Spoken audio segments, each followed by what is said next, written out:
Live ద్వారానే అన్ని కార్యక్రమాలు జరుగుతున్నాయి. వీక్ డేస్లో కార్యక్రమాలు కానీ, సండే వర్షిప్ కానీ లైవ్ ద్వారా మాత్రమే మనం చేస్తున్నాం. కాబట్టి ఈ లైవ్ వస్తున్న సంగతి మీకు తెలియాలంటే మన యూట్యూబ్ ఛానల్ని మీరు సబ్స్క్రైబ్ చేసుకోండి. మీరు సబ్స్క్రైబ్ చేసుకుంటే ఆటోమేటిక్గా నోటిఫికేషన్ మీకు వస్తుంది. మేము ప్రత్యేకంగా ఇన్విటేషన్ ఇవ్వాల్సిన అవసరం లేదు. ఆలయ ఆరాధనా క్రమం ఎప్పుడు యూట్యూబ్ లైవ్ ద్వారా వచ్చిన నోటిఫికేషన్ మీకు అందుతుంది. కాబట్టి సబ్స్క్రైబ్ చేసుకోవటం మర్చిపోకండి. మన తండ్రి అయిన దేవుని నుండి, ప్రభువైన యేసుక్రీస్తు నుండి కృపయు సమాధానం మీకెల్లరకు కలుగును గాక. లూకా సువార్త 16వ అధ్యాయం 8వ వచనాన్ని ధ్యాన భాగంగా అర్థం చేసుకునే ప్రయత్నం చేద్దాం. అన్యాయస్తుడైన ఆ గృహ నిర్వాహకుడు యుక్తిగా నడుచుకునని వాని యజమానుడు వానిని మెచ్చుకొనెను. వెలుగు సంబంధుల కంటే ఈ లోక సంబంధులు తమ తరమును బట్టి చూడగా యుక్తిమంతులై ఉన్నారు. ఒక అప్రిషియేషన్ ఈ వాక్యంలో మనకు కనబడుతుంది. ఏమిటి ఆ అప్రిషియేషన్ అని జాగ్రత్తగా తరిచి చూస్తే, మంచి పని చేసినందుకు అప్రిషియేషనా, చెడు పని చేసినందుకు అప్రిషియేషనా? మనం ఇక్కడ వాక్యం అర్థం చేసుకుంటే, అన్యాయస్తుడైన గృహ నిర్వాహకత్వం చేసిన వానికి అప్రిషియేషన్ వచ్చింది. అదేంటి? అన్యాయం చేసిన వానికి అప్రిషియేషన్ ఏంటి? మరలా అక్కడ జ్ఞాపకం చేయబడిన పదం ఈ తరము వారిలో. ఈ తరంలో అన్యాయం విస్తరించిపోతుంది అని మనం మాట్లాడుతున్నాం. అన్యాయం చేసేవారికే పెద్దపీట వేస్తున్నారని చాలా చోట్ల మనం గుర్తిస్తున్నాం. ఓవరాల్గా కొన్ని కండిషన్స్ మనం చూస్తూ ఉన్నప్పుడు 80% ఆఫ్ పీపుల్ అక్రమ మార్గాల్లో ప్రయాణం చేస్తూ ఉంటే 20% ఆఫ్ పీపులే న్యాయంగా జీవించే ప్రయత్నం చేస్తూ ఉన్నప్పుడు న్యాయానికి లోకంలో స్థలం లేకుండా పోతుందండి, అన్యాయం విస్తరించిపోతుంది అని చాలా సందర్భాల్లో మనం వింటూ ఉన్నాం. ఈ తరంలో జరుగుతున్న పరిస్థితి ఏమిటి అన్నప్పుడు, ఈ తరంలో అన్యాయం న్యాయం కంటే ఎక్కువగా ప్రయాణం చేస్తూ ఉంది. ఎవ్రీడే లైఫ్లో మనం చెక్ చేసుకుంటే అన్యాయం మన చుట్టూ తిరుగుతూ ఉంది. మనం ఏ మంచి పని చేద్దామని వెళ్ళినా ఏదో ఒక విధంగా అన్యాయం మనలను తన వైపు లాక్కునే ప్రయత్నం చేస్తూ ఉంది. అది మనం కొనుక్కునే ఆహార పదార్థాలు కావచ్చు, బిడ్డలను చదివించే విద్యాలయాలు కావచ్చు, ఆసుపత్రులు కావచ్చు, నువ్వు ఏ స్థలంలో ఆలయాలు కావచ్చు. ఈవేళ సమాజంలో ఏ స్థలానికి నువ్వు వెళ్ళినా నీతి న్యాయం కంటే అన్యాయం విస్తారంగా పనిచేస్తుంది. Including church services also. ఆరాధనా స్థలాల్లో కూడా ఇవాళ అన్యాయం తన ప్రమేయాన్ని చూపెడుతూ ఉంది. వివరించి చెప్పాల్సిన అవసరం మీకు లేదు, మీకు అందరికి కూడా అది పరిచయమే. అయితే ఆలోచన చేద్దాం, నేను ఈ అన్యాయపు స్థితిలో ఉన్నానా, న్యాయమైన స్థితిలో ఉన్నానా? కొన్నిసార్లు మనం చెప్తుంటాం, మాకు తినడానికి అనేక రుచులైన పదార్థాలు లేకపోయినా, కొన్నిసార్లు వాడతాం పదం, పంచభక్ష ప్రమాణాలు నాకు లేకపోయినా నీతిగా సంపాదించిన పచ్చడి మెతుకులు చాలు అని చాలామంది చాలా గొప్పగా చెప్పుకుంటారు. అన్యాయపు సిరితో నువ్వు సంపాదించుకున్న అనేక వస్తు విషయాల కంటే కష్టపడి స్వార్థతంతో నువ్వు సంపాదించుకున్న కొంచెం చాలు. ఇవాళ క్రైస్తవ సమాజం ఏంటి, లోకస్తులేంటి, దాన్ని గుర్తించలేకపోతున్నారు. ఇతరులను చూసుకొని అయ్యో మాకు లేవే అని బాధపడుతున్నారు. ఇతరులు అన్యాయపు మార్గాల్లో, అక్రమ మార్గాల్లో సంపాదించుకున్నారేమో, నీకు కొద్దిగా ఉండటానికి కారణం నువ్వు నీతి మార్గంలో ఉన్నావేమో. ఎప్పుడైనా చెక్ చేసుకున్నావా? కానీ లోకం చాలా మంది స్టేటస్ చూసి వాళ్ళు ఇలా ఉన్నారు, వాళ్ళు అలా ఉన్నారు, చాలా గొప్పగా ఉన్నారు అని పొగడవచ్చు. ఇక్కడ యజమాని పొగిడినట్లుగా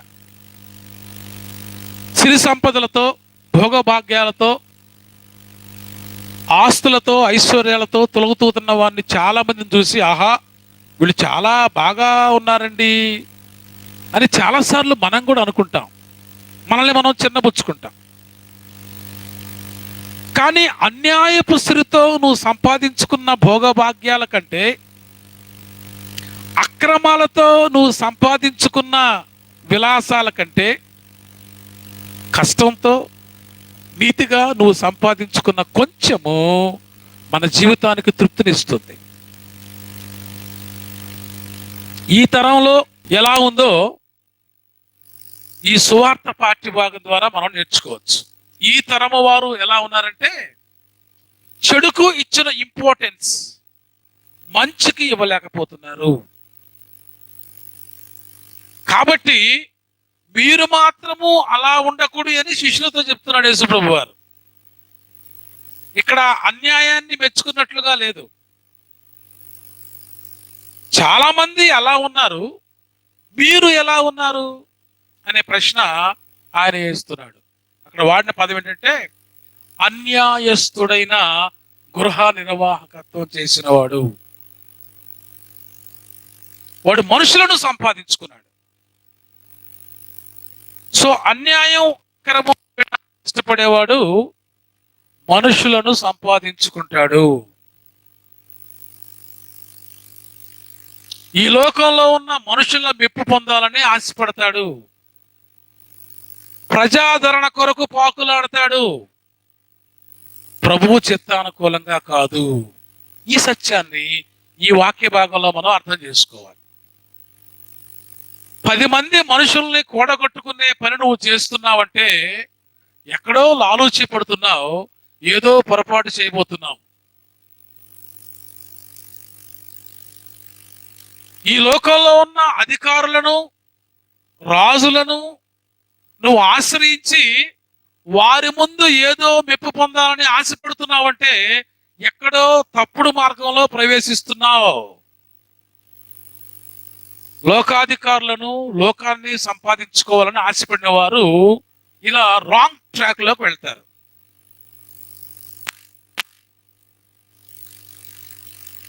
ఇందాక ప్రార్థన చేస్తూ ఉన్నప్పుడు మనకు వచ్చిన మంచి ఈ దినపు ఏకవచన ప్రార్థనలో, దేవా నీ చిత్తానుకూలంగా జీవించే భాగ్యం నాకు దయచేయి,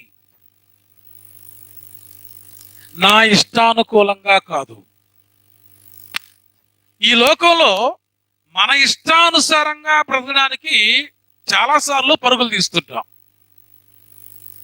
మన ఇష్టానుసారంగా మనం బ్రతకాలనుకున్నప్పుడు చాలా పొరపాట్లు చేయాల్సి వస్తుంది, పొరపాట్లు సమర్థించాల్సి వస్తుంది, పొరపాట్లో ప్రయాణం చేయాల్సి వస్తుంది. ఇది ప్రతి వ్యక్తి అర్థం చేసుకోవాలి. నా ఇష్ట ప్రకారం నేను బ్రతకాలి, నా ఇష్టం అని ఎవరైతే అనుకుంటారో అనేకమైన అన్యాయపు కార్యాలకు వారు పాత్రదారులుగా మారడానికి ఇష్టపడతారు. దేవుని చిత్తానుసారంగా బ్రతకాలి, దేవుడు నాకు ఇచ్చిన ఈ జీవితాన్ని ఏ స్థితిలో ఎలా ఉండాలో అలాగే ఉండాలి, వెరితలలు వేయకూడదు, సిరి సంపదల కోసం, స్టేటస్ల కోసం పరుగులు తీయకూడదు, నేనేంటో నా స్థితి ఏంటో గమనించుకుంటూ బ్రతకాలి అనుకున్న వారు దైవ చిత్తానుసారంగా బ్రతుకుతారు. ఇక్కడే మనకు అర్థమైపోవట్లే. లోకపు పోకడల పరుగులు తీస్తూ మనం బతుకుతున్నామా? మనకున్న స్థితిని అర్థం చేసుకుంటూ ఉన్నంతలో సంతోషంగా బతుకుతున్నామా? సో స్టీవార్డ్షిప్ అంటారు దీన్ని, గృహ నిర్వాహకత్వం. అంటే మన జీవితాన్ని మనం సక్రమైన మార్గంలో దిద్దుకునే ప్రయత్నం చేయడం, మన కుటుంబాన్ని అన్యాయపు అవసరతలతో కాకుండా న్యాయమైన వ్యవస్థతో దిద్దుకునే ప్రయత్నం చేయడం, మన సమాజాన్ని, మన చుట్టూ ఉన్న పరిస్థితులను అన్యాయపు విషయాలతో ప్రోత్సహించుకోకుండా న్యాయమైన స్థితిలో ప్రోత్సహించుకోవడం. సో యేసు ప్రభు వారు చెప్పిన అన్యాయస్తుడైన గృహ నివారకుడి అప్రిషియేషన్ వెనుక ఈ తరము వారి యుక్తి మనకు కనబడుతుంది. యుక్తి అనే పదం అతని విషయంలో వాడబడింది ఇక్కడ. యుక్తి, స్ట్రాటజీ అంటాం దీన్ని. బైబిల్లో ప్రపంచమంతటిలో యుక్తి పరులు ఎవరో ఆది గ్రంథంలో చెప్పబడింది. ఎవరు? సమస్త భూ జంతువులలో, సమస్త సృష్టిలో సర్పము యుక్తి గలదై ఉండెను. అంటే యుక్తి ఎక్కడుంది? స్ట్రాటజీ అనేది ఎక్కడుంటుంది? శాటన్ దగ్గర ఉంది. న్యాయంగా జీవించే వాళ్ళకి స్ట్రాటజీ అక్కర్లా. వారు కాలానుగుణంగా పరిస్థితులు అర్థం చేసుకుంటూ తామేంటో, తమ స్థితి ఏంటో, తాము ఎంతవరకు జీవించాలో, ఎంతవరకు జీవించకూడదో వాక్యానుసారంగా, దైవ చిత్తానుసారంగా తమ జీవితాన్ని కొనసాగించుకుంటూ వెళ్ళే వాళ్ళు ఎటువంటి స్ట్రాటజీస్ ప్లే చేయరు. స్ట్రాటజీ ప్లే చేసే మైండ్ మనకు వస్తుందంటే శాటన్ మనతో మాట్లాడుతుంది అని అర్థం. ఇది ప్రతి క్రైస్తవులు ముందు అర్థం చేసుకోవాలి. స్ట్రాటజీ ఎందుకు మనం ప్లే చేయాలి? యుక్తిగా ఉండాలని ఎందుకు ట్రై చేయాలి అంటే ఎవరినో ఆకర్షించుకుందామని, ఏదో గొప్ప చేద్దామని, ఉన్నదానికంటే లేని స్థితిని కనిపించాలని ప్రయత్నం చేసినప్పుడు ఈ స్ట్రాటజీస్ బయటకు వస్తాయి. ఈ స్ట్రాటజీస్ కి నాయకుడు ఎవరు అంటే అపవాది. చాలాసార్లు అంటాం కదా, ఇప్పుడు చాలా యుక్తిగా ఉన్నాడండి, కొంచెం యాడ్ చేద్దాం, కుయుక్తి కూడా ఉందండి. యుక్తి, కుయుక్తి ఎందుకు ప్రదర్శించాలి? యాక్యురేట్ గా ఉండొచ్చు కదా, ఉన్నది ఉన్నట్లుగా చూయించవచ్చు కదా, స్ట్రాటజీ ఎందుకు? సువార్తలో వాడు స్ట్రాటజీ ఎందుకు ప్లే చేశాడో చూపించాడు. యుక్తి ఎందుకు కనపరిచాడు అంటే తన యజమాని తనను ఉద్యోగంలోంచి తీసివేయబోతున్నాడు. తాను మంచి వ్యక్తి అని తెలిసినప్పుడు యజమాని ఉద్యోగం ఇచ్చాడు. తాను చెడ్డ వ్యక్తి అని తెలిసినప్పుడు యజమాని ఉద్యోగంలోంచి తీసివేయబోతున్నాడు. సో నువ్వు మంచి వారిగా ఉన్నంతకాలం మంచి స్థలంలో నీకు యోగ్యత ఉంటుంది. ఎప్పుడైతే నీలో చెడు తలంపులు జనిస్తాయో, నీలో చెడు గుణాలు ప్రారంభమవుతాయో, నువ్వు యుక్తిగా మాట్లాడటం నేర్చుకుంటావు. అది చాలు నువ్వు సన్మార్గాన్ని విడిచి దుర్మార్గంలోనికి వెళుతున్నావు అని. కాబట్టి చాలాసార్లు మనం కూడా ఈ భ్రమపడతాం, చాలా తెలివిగా మాట్లాడానే, చాలా స్ట్రాటజీగా మాట్లాడానని మనల్ని మనం చాలాసార్లు గొప్ప చేసుకుంటాం. అటువంటి గొప్ప ఇది. అవతల వాళ్ళకి అర్థం కాకుండా చాలా గొప్ప డైలాగ్స్ వేశాను నేను.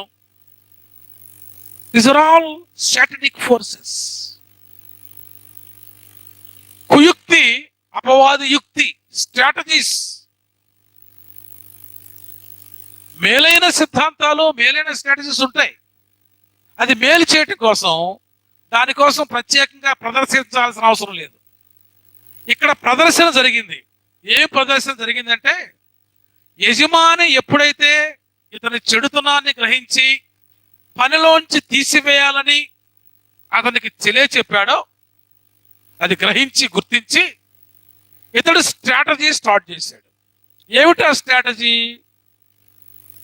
యజమానికి చెందాల్సిన న్యాయమైన దాన్ని చెందనీయకుండా మనుషులను కూడగట్టుకోవడం ప్రారంభించాడు. 100 మణుగులు ఇవ్వాల్సిన వారి దగ్గర 50 మణుగుల చీటీ రాసి 50 మణుగులు వీడు దాచుకున్నాడు, వాడు దోచుకొని ఇచ్చాడు. అంటే స్ట్రాటజీలో ఉండే ఆ ఉద్దేశం ఏమిటంటే దోచుకోవడం, దాచుకోవడం, పంచుకోవటం ఉండదు. సో స్ట్రాటజీస్ చేసేవారి యొక్క ముఖ్య ఉద్దేశం దోచుకోవడం, దాచుకోవడం. ఇవి ఎవరి జీవితంలో అయితే కనబడతాయో వారు అన్యాయస్తులైన గృహ నిర్వాహకత్వం చేస్తున్నవారు. ఇప్పుడు మనం చెక్ చేసుకుందాం. మరి నేను న్యాయమైన గృహ నిర్వాహకత్వం చేస్తున్నానా, అన్యాయమైన గృహ నిర్వాహకత్వం చేస్తున్నానా? ఇక్కడ ప్రతి వ్యక్తి ఎవరిని వారు చెక్ చేసుకోవాలి. ఒకవేళ పురుషుడు, భర్త లేదా తండ్రి గృహ నిర్వాహకత్వం చేస్తూ ఉన్నట్లయితే అతడు ఆ కుటుంబంలో ఎలా గృహ నిర్వాహకత్వం చేస్తున్నాడు? ఒకవేళ తల్లి, ఇల్లాలు గృహ నిర్వాహకత్వం చేస్తూ ఉన్నట్లయితే వారు ఎలా గృహ నిర్వాహకత్వం చేస్తున్నారు? తల్లి అయినా, తండ్రి అయినా, భర్త అయినా, భార్య అయినా. ఎందుకంటే పిల్లలు డిపెండెంట్స్, చాలా వరకు ఏజ్డ్ పీపుల్ కూడా డిపెండెన్స్ లోకి వెళ్ళిపోతారు. సో కుటుంబాన్ని నిర్వహిస్తున్న వారు గృహ నిర్వాహకులు. ఇక్కడ కూర్చున్న వారిలో, మనం వింటున్న వారిలో చాలా మంది గృహ నిర్వాహకం చేస్తున్న వారు ఉన్నారు. ఇక్కడ చెక్ చేసుకుందాం. Are you good steward or bad steward? మనమే చెక్ చేసుకోవచ్చు. నేను మంచి గృహ నిర్వాహకత్వం చేస్తున్నానా నా ఇంటికి, నా సమాజానికి?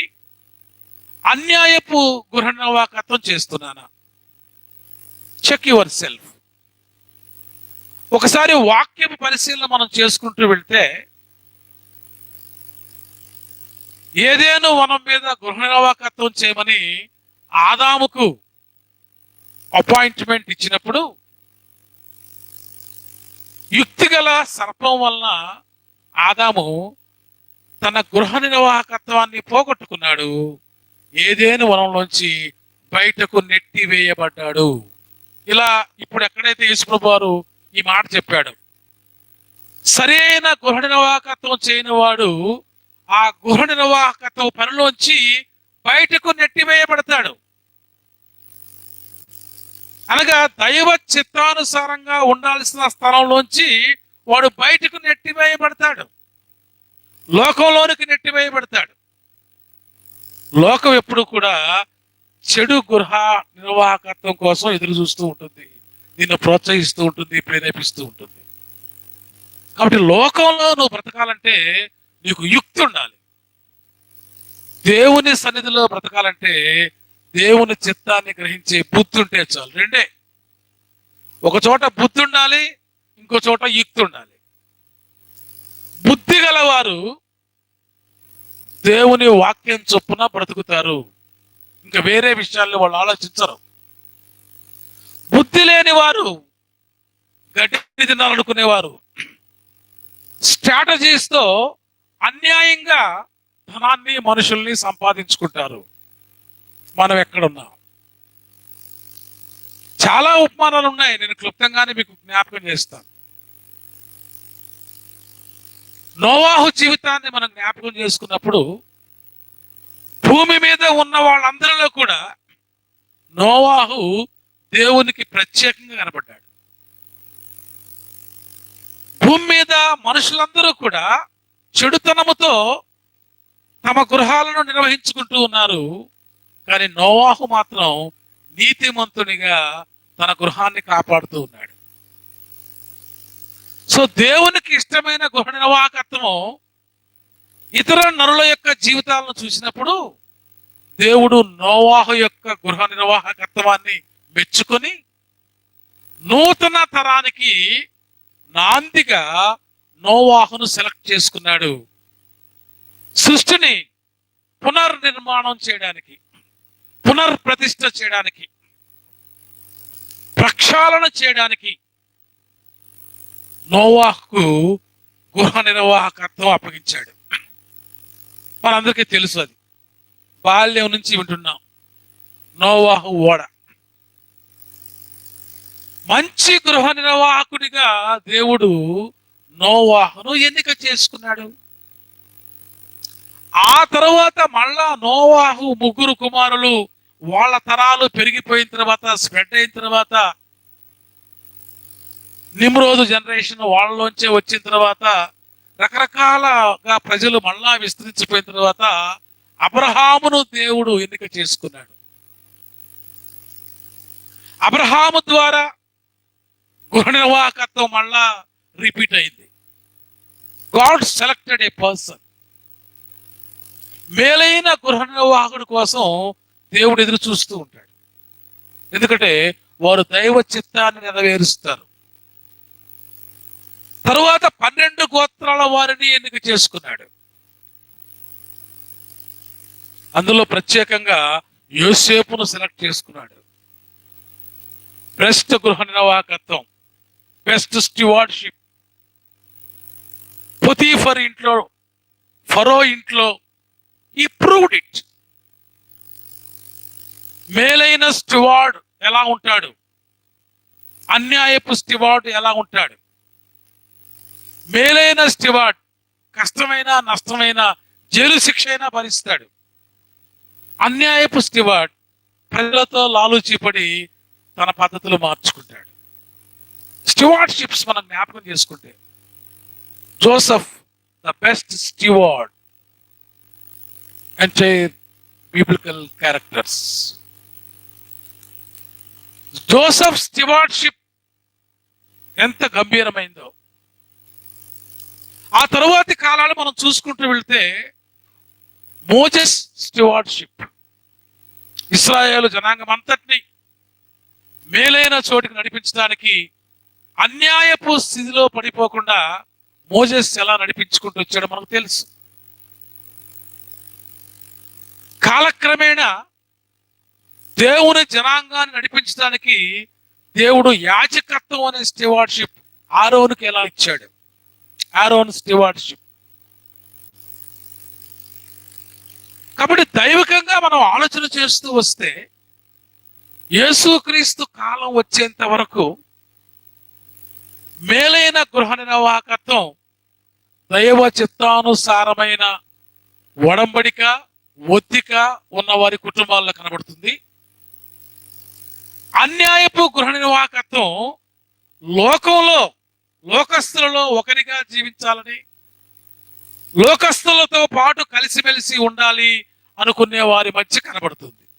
ఇప్పుడు చెక్ చేసుకుందాం, నువ్వెక్కడున్నావు, నేను ఎక్కడున్నాను. మేలైన గృహ నిర్వాహకత్వం మనం చేయగలుగుతున్నామా, లేదా లోకపు పోకడలకు లోనైపోయి లోకపు భోగాల కోసం, సౌఖ్యాల కోసం పరుగులు తీస్తున్నావా? దేవుడు నీకు ఇచ్చిన దాన్ని నువ్వు గుర్తించి గృహ నిర్వాహకత్వం చేయడానికి నువ్వు సిద్ధపడుతున్నావా? Check your self. ఎవరు ప్రశ్నించాల్సిన పని లేదు. ఈ గృహ నిర్వాహకత్వంలో ఉన్న ఈ భాగం మనకు అర్థమైతే చాలు. వాడు చెడ్డ పనులే చేస్తున్నాడు అనగా, చెడుగా లోకంలో జీవించడానికి వాడు సిద్ధమైపోయాడు.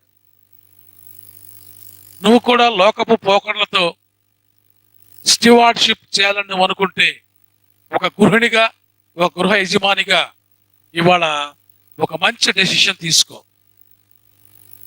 దేవుని చిత్తానుకూలమైన గృహ నిర్వాహకత్వం నువ్వు చేస్తావా, లోకపు పోకడలతో, లోకపు సుఖభోగాలతో, సౌఖ్యాలతో బ్రతకాలని నిర్ణయించుకున్నావా? It's in your hand. దేవుడు ఆ విచక్షణ మనకి ఇచ్చాడు, ఆ యోచించుకునే అవకాశం మనకి ఇచ్చాడు. అయితే హెచ్చరిక చేస్తున్నాడు.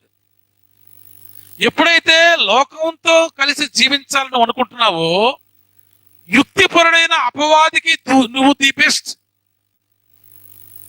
కానీ దేవుడు నీకు ఇచ్చిన చిత్తంతో కష్టమైన నష్టమైన ఓర్పుగా బతకాలని నువ్వు అనుకుంటే you are the best in the presence of God. నువ్వు లోకపు మెప్పుల కోసం బ్రతుకుతావా, యోగ్యమైన దేవుని చిత్తం కోసం బ్రతుకుతావా?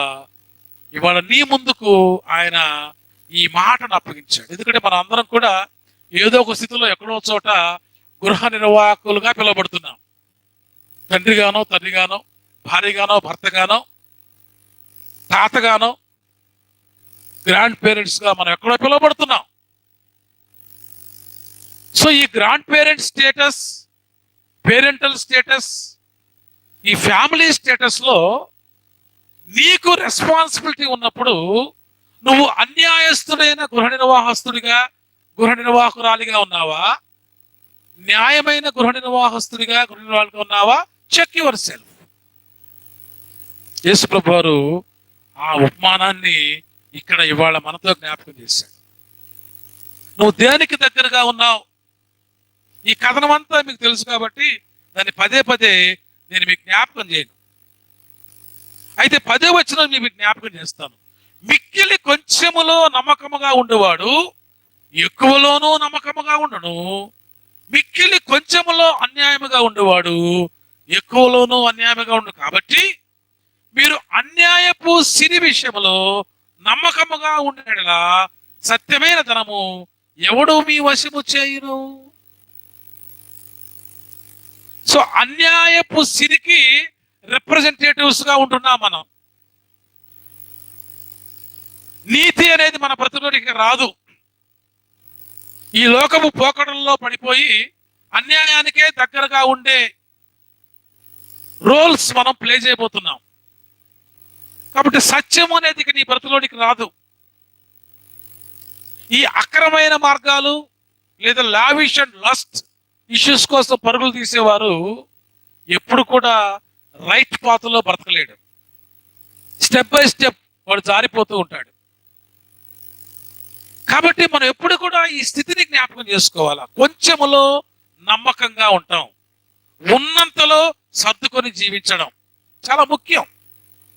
ఇప్పుడు యేసు ప్రభు వారు చెప్పే ఉపమానాలు చాలు. మనం బయట ప్రత్యేకంగా ఉపమానాలు ఎత్తుకోవాల్సిన అవసరం లేదు, పిట్ట కథలు చెప్పుకోవాల్సిన అవసరం లేదు. బైబిల్లో ఎన్నో ఉపమానాలు యేసు ప్రభు వారు మనకు జ్ఞాపకం చేశారు. ఇక్కడ ఒక యజమాని విషయంలో ఎలా గృహ నిర్వాహకస్తులు ఉన్నాడో అలాగే ఒక యజమాని తన దేశాంతరం వెళుతూ కొన్ని తలాంతులను తన దాసులకు ఇచ్చి వాటిని మల్టిప్లై చేయమన్నాడు. మనందరికీ బాగా తెలుసు. 5 తలాంతులు పొందినవాడు, 3 తలాంతులు పొందినవాడు, 2 తలాంతులు పొందినవాడు, 1 తలాంతు పొందినవాడు, రకరకాల ప్రాంతాల్లో రకరకాల తలాంతులు స్ట్రాటజీస్ మనం అక్కడ విన్నాం, టాలెంట్స్ అక్కడ చూసాం. మల్టిప్లై చేసిన వారు అనగా అప్పగించబడిన బాధ్యతను సక్రమంగా నెరవేర్చిన వారు వారు కొంచెములో నమ్మకంగా ఉన్నారు. బడా నమ్మకమైన మంచి దాసుడా అన్నాడు ఆయన. అపనమ్మకంతో ఉన్నవాడు, ఇచ్చిన ఆపర్చునిటీని పాడు చేసుకున్నవాడు, దేవుడిచ్చిన అవకాశాన్ని సద్వినియోగం చేసుకోకుండా దేవుణ్ణే నాకు అన్యాయం చేశాడు ఈయన, వాడికి 5 ఇచ్చాడు నాకు 1 ఇచ్చాడు, నాకు కూడా 5 ఇచ్చుంటే నేను బాగా చూపించేవాడిని అని అక్రమమైన ఆలోచన, స్ట్రాటజికల్ ఇష్యూస్ చేసుకొని నమ్మకత్వాన్ని పోగొట్టుకున్నాడు. 1 ఇచ్చేది కూడా పోగొట్టుకున్నాడు, సామర్థ్యాన్ని పోగొట్టుకున్నాడు, స్థితిని పోగొట్టుకున్నాడు. చెడ్డదాసుడా అని పిలిపించుకున్నాడు. అంత మటుకే కాదు, తన దగ్గరది తీసి బాగా చేసేవాడికి ఇవ్వాల్సిన పరిస్థితి, తన దగ్గర ఉన్నది పోగొట్టుకునే పరిస్థితి. ఇవాళ లోకంలో అన్యాయంగా నువ్వు అడుగులు వేయచ్చు, కానీ ఖచ్చితంగా ఒక రోజున ఉన్నది మొత్తం పోగొట్టుకుంటావు. అప్పుడు అంగలార్చాల్సిన పరిస్థితులు వస్తాయి. నీ కొంచెం, ఆ కొంచెంలోనూ నమ్మకంగా ఉంటే మేలైన వాటి మీద నిన్ను ఆయన పెద్దగా ఉంచుతాడు. ప్రియమైన దేవుని సంగమా, కుటుంబంలో ఒక తండ్రిగా, ఒక భర్తగా ఒక గ్రాండ్ పేరెంట్గా, ఒక తల్లిగా, ఒక భార్యగా, ఒక గ్రాండ్ మదర్గా మన గృహ నిర్వాహకత్వం మనం ఎలా చేస్తున్నాం? దేవుని చిత్తానుకూలంగా చేస్తున్నామా? దేవునికి వ్యతిరేకంగా చేస్తున్నామా?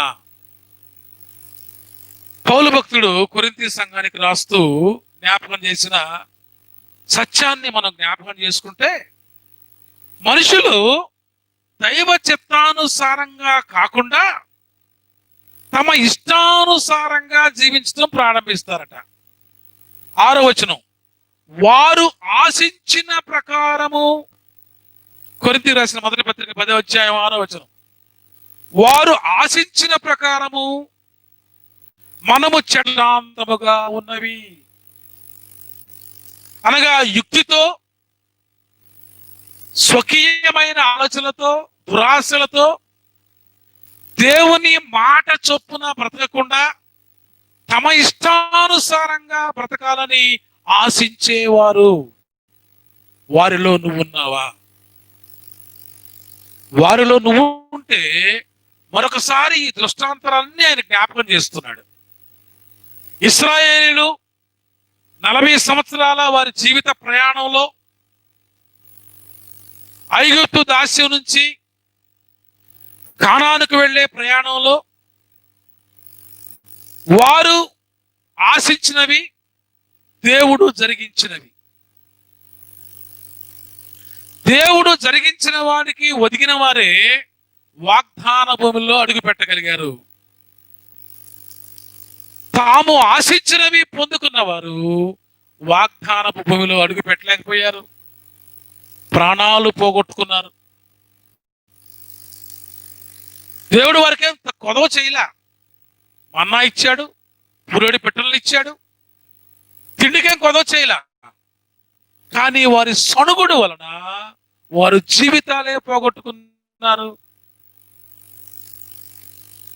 ల్యాండ్ అవ్వలేకపోయారు, రీచ్ కాలేకపోయారు, గోల్ చేయలేకపోయారు. మనం కూడా చాలాసార్లు మన జీవితంలో మనం ఆశించినవి సంపాదించుకోవాలని ఎప్పుడైతే అనుకుంటామో చాలా పోగొట్టుకుంటాం. దేవుడిచ్చినవి ఎప్పుడు తీసుకోవడం నేర్చుకుంటామో గోల్కి రీచ్ అవుతాం. ఈ విషయమే నేను మీకు జ్ఞాపకం చేద్దాం అనుకుంటూ ఉన్నాను. నీవు ఆశించింది, నీవు కోరుకోనుకుంటే లోకస్తుల్లో ఒకళ్ళగా నువ్వు బ్రతికేస్తావు. దేవుని చిత్తం నీలో కనిపించదు. లోకస్తుల్లో ఒకరిగానే జీవితాన్ని పోగొట్టుకుంటావు.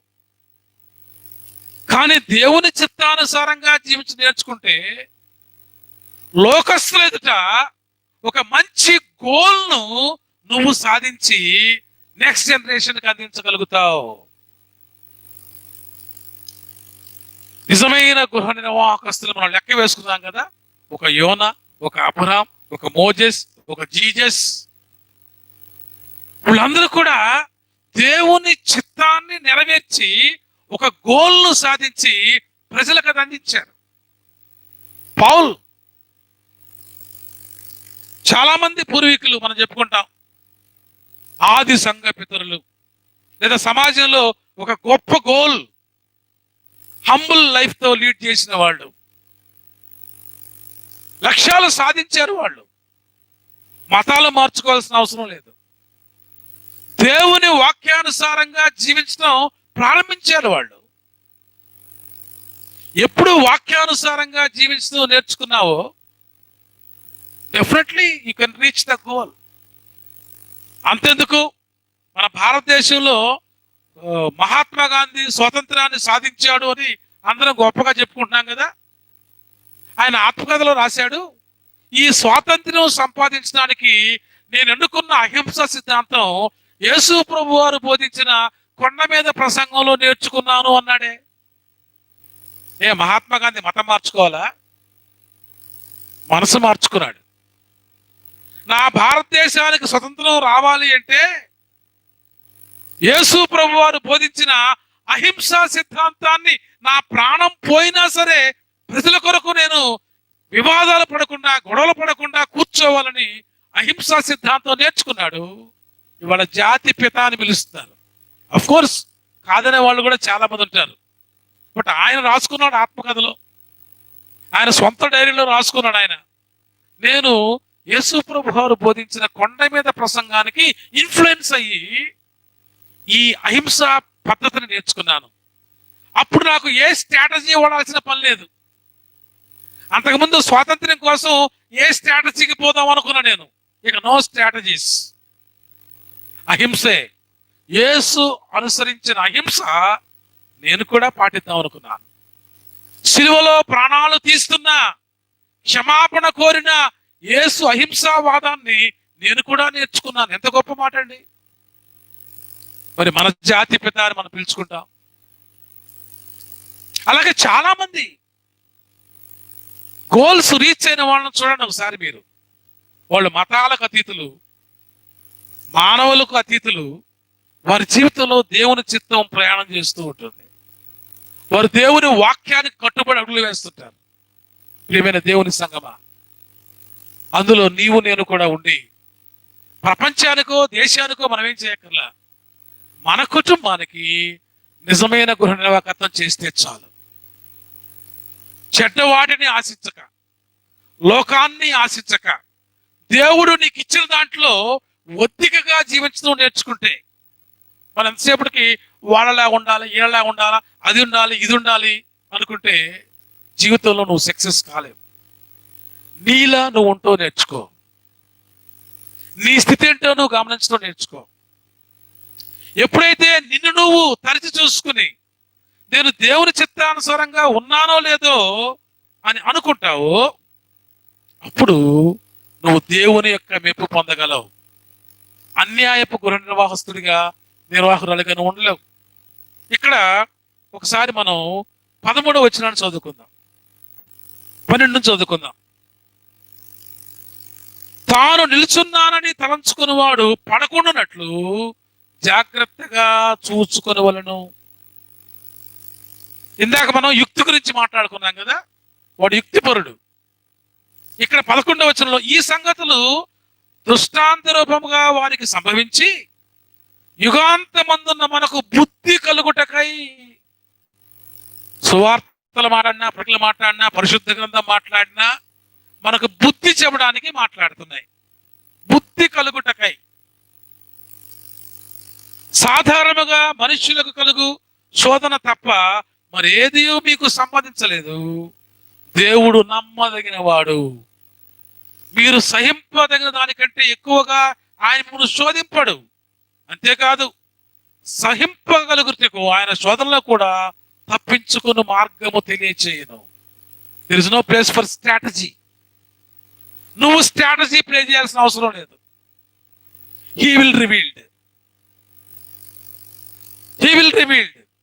స్ట్రాటజీ ప్లే చేస్తున్నావంటే నీవు అపవాది మార్గంలోనికి వెళుతున్నావు. బుద్ధి కలిగి జీవిస్తున్నావంటే ఏ సమయానికి ఏ యుక్తమైన మాట్లాడాలో దేవుని ద్వారా నువ్వు బోధించబడతావు. ఈ డిఫరెన్స్ మనం అర్థం చేసుకుంటే చాలు. ప్రియమైన క్రైస్తవ సంఘమా, ఆలోచన చేద్దాం ఒకసారి.